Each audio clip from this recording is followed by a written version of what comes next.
Today, I'm going to tell you how I started a massive gaming movement that changed the entire Star Wars Battlefront franchise. I'm going to tell you a story of a battle that lasted for 5 years against the massive corporation known as EA. A successful battle that made Electronic Arts add single-player content into not one Battlefront game, but both of them.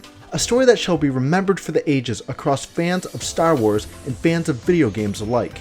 This is the story of how I created the Soloplayersmatter movement and how it changed and shaped EA's Star Wars Battlefront franchise. Hey guys, it's November 2021, which means Battlefront 2015 turns 6 years old and Battlefront 2 2017 turns 4 years old. But also, the Soloplayersmatter movement turns 6 years old as well.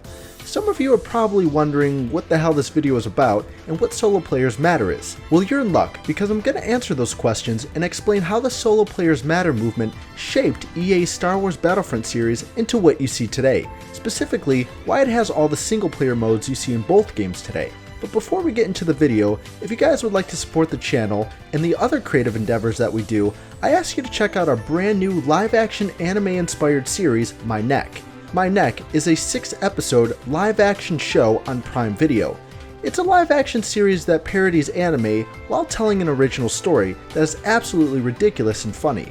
If you like anime, comedy, or live-action films like Scott Pilgrim vs. the World or Kung Fu Hustle, you should give My Neck a watch. It's a super fun series that's been getting a lot of great press and feedback from those who have already seen it. So if you're into any of the stuff we mentioned, or just want to help the channel grow, give My Neck a chance and we'll love you immensely. But for now, let's get back into the video.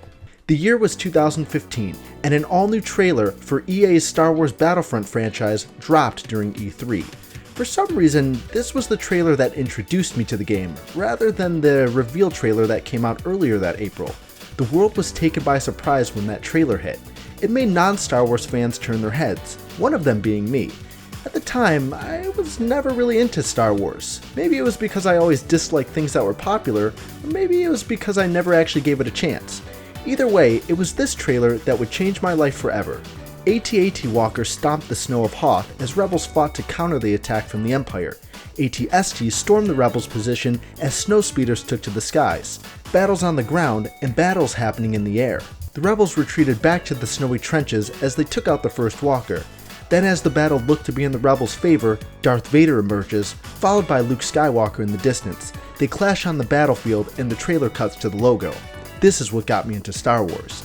Now prior to this trailer, I did play the original Battlefront games with my friends back in the day. It was a pretty cool game, but I never really appreciated it because I wasn't really all that into Star Wars at the time. But after this trailer, I consumed as much Star Wars media as I possibly could. I bought the original Battlefront games, I watched the movies, I did everything to prepare myself for Battlefront 2015. I was heavily invested. I played instant action for hours upon hours, crafting my battle fantasies from map to map. In fact, I became addicted. I would create my own campaign in the instant action playlist where I would create my own story and follow it from map to map. It was truly unlike anything I experienced. As more information and new trailers were released, I became even more anxious to play the game. I downloaded Battlefront 2 on my crappy PC at the time and expanded my battle fantasies through mods. It was some of my most memorable times as a gamer. I was incredibly excited to be able to craft my own single-player battle fantasies in an all-new HD Battlefront game that looked as if it was rendered straight out of the movies. But when Battlefront 2015 finally came out, I was left in complete and utter disappointment. The game lacked a single-player experience. At the time, the single-player offerings were kept unclear by EA. What they did promise was an immersive offline experience. What they failed to tell anyone was that this immersive experience would be in the form of training missions. That's right, training missions.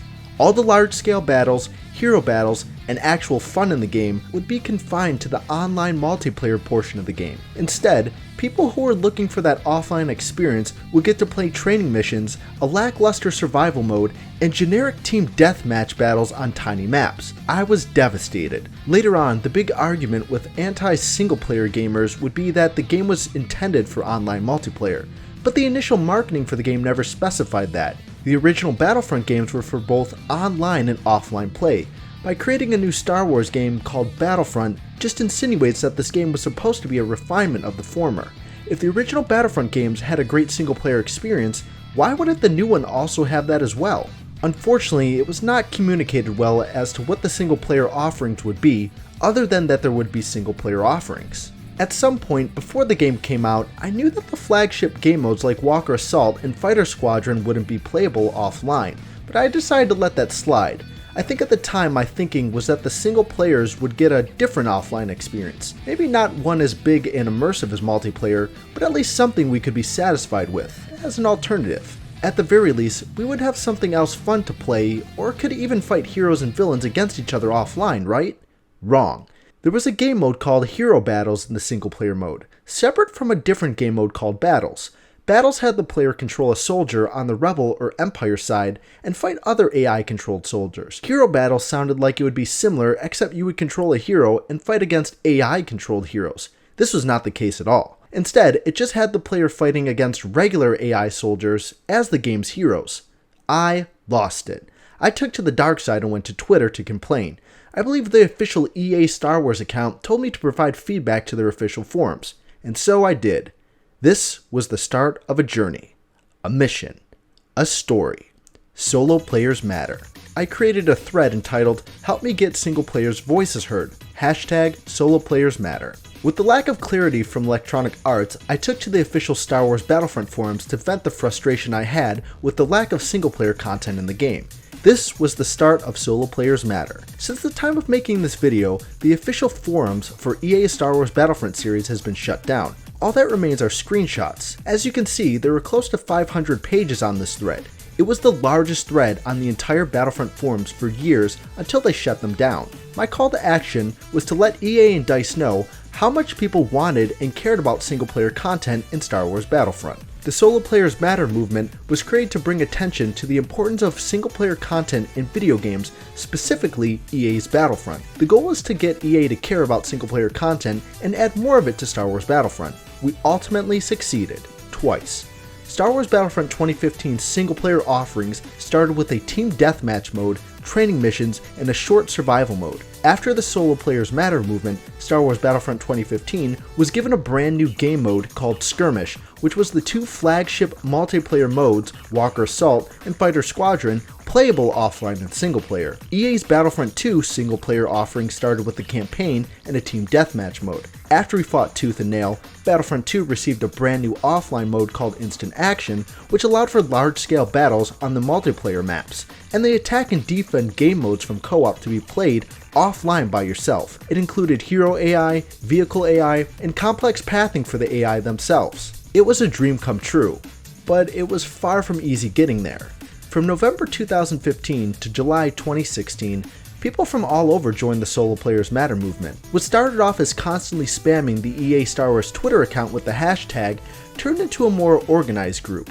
We created our own official forums and a Facebook page as a hub. We reached out to developers and had discussions about what we wanted, how it could work, and ways we could get there. We had a mutual agreement that what we wanted was the online modes playable offline and single player. We wanted to be able to play Walker Assault and Fighter Squadron offline against bots. We called it offline multiplayer, and we were all fighting to make this happen. At the time, most people were asking for a campaign. We were not, and we made that very clear. We knew a campaign was unlikely for a title that was already released.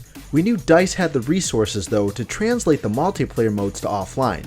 We spent a whole year arguing with folks who disagreed. We spent a whole year trying to get in touch with developers to pass information to the development team.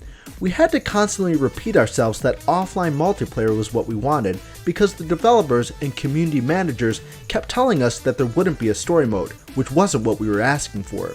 Which is why it was important to have a dedicated group aiming at one particular goal. We weren't just asking for random single player content, we were asking for something extremely specific and possible to pull off. I spent a whole year making videos on this channel, promoting our cause and talking about the game. It took an insane amount of energy, but ultimately an awesome community was built.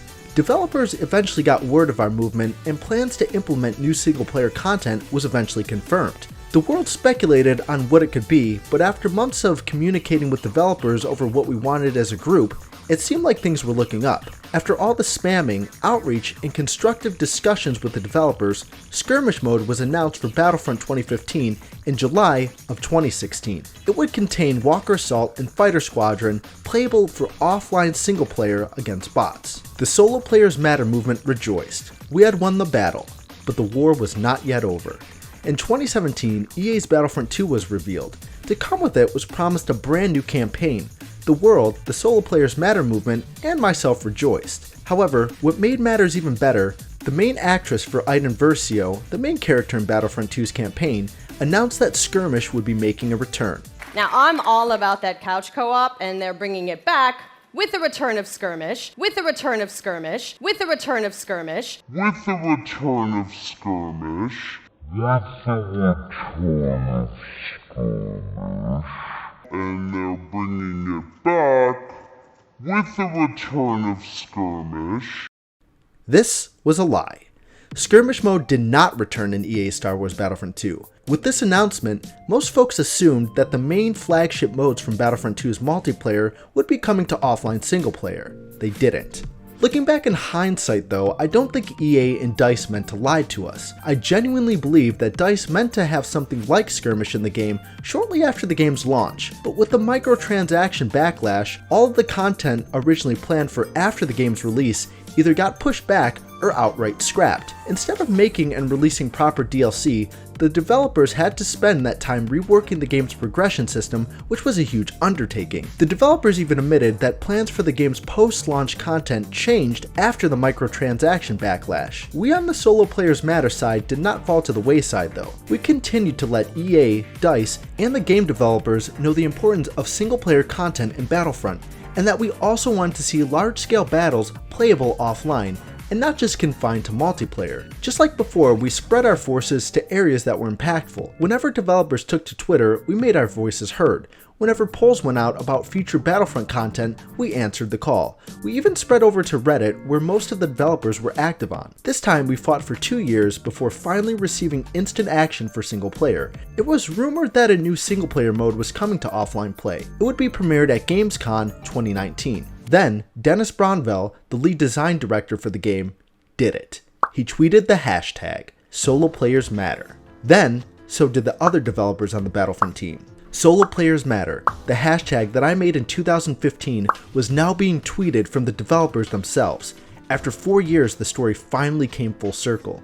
The developers listened, acknowledged, and delivered. Instant Action was released September 25th, 2019. This was a mode that was built upon until 2020 and consisted of large-scale battles fought on the multiplayer maps reminiscent of the original Battlefront games. There was hero AI, vehicle AI, and reinforcement AI all present. It was a dream come true. We didn't get the full Instant Action experience all at once though. Instead, it was spoon-fed to us piece by piece. It started with the Resistance era, then the Clone Wars, and eventually the Galactic Civil War. Co-op was also added into the game, where players would join online friends to fight against the AI in a tug-of-war type battle. This mode was also brought over to single player, along with all the maps. Instant Action has been the biggest offline offering Battlefront fans have gotten. To this day, you can pick up both of EA's Star Wars Battlefront games and enjoy a sufficient single-player experience now. What was officially coined a multiplayer-focused game by Ben Walk, the community manager for Star Wars Battlefront 2, became a game for both single-player and multiplayer gamers alike. A game meant for all Star Wars fans without alienating the way they play the game. We managed to make a Battlefront game for both parties. To this day, I believe single-player is vastly important in video games. Sure, some games are meant for multiplayer, but in order for them to live in perpetuity and have the preservation they deserve, I do believe every game should have some sort of single-player offline mode so that when support for the servers go down, the games can still live on. There are hundreds of other reasons why I think single-player is important in video games, but that's a topic for another time.